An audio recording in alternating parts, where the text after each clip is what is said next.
Hello everyone, I am Hafsa Khan and in this video we are going to study about the moving boundary electrophoresis. In previous video we have seen कि हमारा जो electrophoresis है उसको हमने moving boundary and zone electrophoresis में divide कर रखा है, ठीक है। और कौन सी पर्टिकुलर कैटेगरी में कौन सी फर्दर टेक्निक्स आती हैं इलेक्ट्रोफोरेसिस की, ये भी मैंने आपको बता दिया है, ठीक है। You can check the link of playlist in description, उसमें पूरी आपको अवेलेबल है पुरानी वीडियोस, आप वो पूरा सिलेबस इसमें देख सकते हैं, ठीक है। Now let's see moving boundary electrophoresis allows the charge species to migrate in free moving solution in the absence of supporting medium. इसमें हम क्या करते हैं, हमारी जो चार्ज स्पीशीज हैं उनको माइग्रेट करने में फ्री मूविंग सोल्यूशन में अलाउ करते हैं इन the absence of supporting medium. इसमें हमारा जो सपोर्टिंग मीडियम है वो एब्सेंट रहेगा, ठीक है। जैसे कैपिलरी इलेक्ट्रोफोरेसिस थी तो उसका लिंक इज इन डिस्क्रिप्शन, आप देखकर खोलकर पढ़ सकते हैं। उसमें हमने क्या यूज करा था, हमने उसमें एक एक्वा सोल्यूशन यूज करा था, ठीक है, डिस्पाइट ऑफ जेल या फिर कोई polymer. Samples are fractionated in U shape tube that has been filled with unstabilized buffer.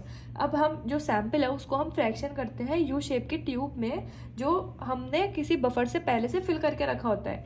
Electric field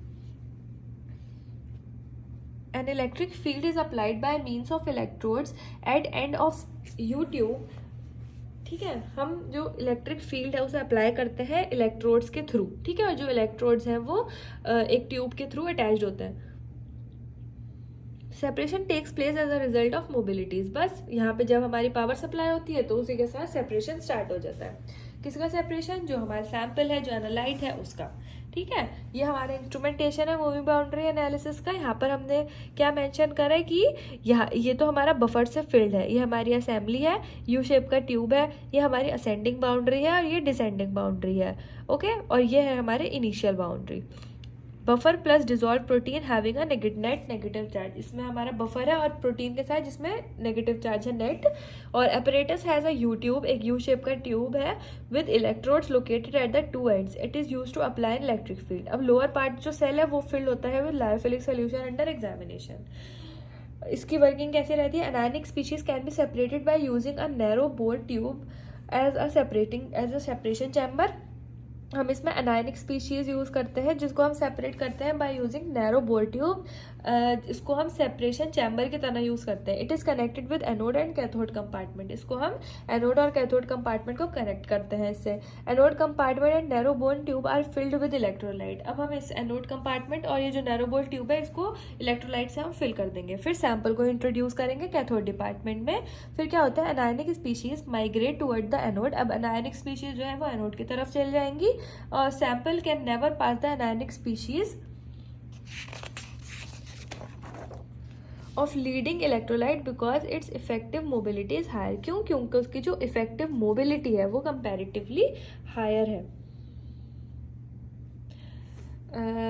फिर we have mobilities of anionic species of sample differ however so that some of them will migrate forward, ठीक है। अब हमारी जो आयनिक species है कुछ sample की अलग अलग होती हैं ताकि वो दूर दूर तक माइग्रेट हो सके। Substance A which is more mobile than the other substance of sample is partially separated from B and C. तो जो हमारा ए है जिसको हम एक सैंपल बोल रहे हैं वो बहुत ज़्यादा मोबाइल है तो वो काफ़ी ज़्यादा दूर होगा बी और सी से, मतलब दूसरे सैंपल से, सब्सटेंसेस से या कंपाउंड से। Substance B mixed with C form second sample zone. अब जो सब्सटेंस बी है सी के साथ थोड़ा थोड़ा मिक्स हुआ हुआ एक सेकेंड सैंपल जोन बना लेगा और थर्ड जोन ऐसा होगा जिसमें ए बी सी तीनों फैक्ट हमारे प्रेजेंट हो। ए बी सी ये मैंने नाम इसका इसलिए रखा है ताकि आप कंफ्यूज नहीं हो, ठीक है। ये अलग अलग सब्सटेंसेज या कंपाउंड्स को डिनोट कर रहे हैं। Let's see some of the factors which affect its separation. First है sample. Charge to mass ratio of sample determines its electrophoretic mobility. इसमें आता है चार्ज हमारा डायरेक्टली प्रोपोर्शनल है, मतलब कि जितना ज़्यादा चार्ज उतना मतलब अच्छे से हमारा जो सेपरेशन है वो कंडक्ट होगा। Size bigger molecules have small electrophoretic mobility. जितना बड़ा साइज उतनी कम इलेक्ट्रोफोरेटिक मोबिलिटी। शेप हमारा globular proteins migrate faster than the fibrous proteins. Next we have the electric field. जितनी ज़्यादा इलेक्ट्रिक पोटेंशियल ग्रेडियंट होगा उतना ही ज़्यादा रेट होगा माइग्रेशन का। The buffer decrease ionic strength, या उतना ज़्यादा फास्टर सेपरेशन। जितनी कम आयोनिक स्ट्रेंथ है उतना ही ज़्यादा सेपरेशन जल्दी होगा, ठीक है। इलेक्ट्रोलाइट्स क्या करते हैं, electrophoresis is accompanied by electrolysis which causes microscopic bubbles to accumulate on electrode, ठीक है। माइक्रोस्कोपिक बबल्स फॉर्म होते हैं जो हमारे इलेक्ट्रोड्स पे जाकर एक्यूमुलेट जमा इकट्ठे हो जाते हैं। Next we have applications. अब हम देखते हैं हमारी मूविंग बाउंड्री इलेक्ट्रोफोरेसिस की कुछ applications in the real world. It is used to study the homogeneity of macromolecular systems. It is employed in the biochemical and clinical fields, for example in the study of protein mixtures such as blood serum, hemoglobin and in the study of antigen antibody interaction. इसलिए भी हम use करते हैं moving boundary analysis. It is also used for separation of scopolamine and ephedrine using buffer of 2 pH. Protein research या फिर purification में भी हम यूज़ करते हैं मूविंग बाउंड्री एनालिसिस, ठीक है। तो ये है इसकी कुछ एप्लीकेशंस।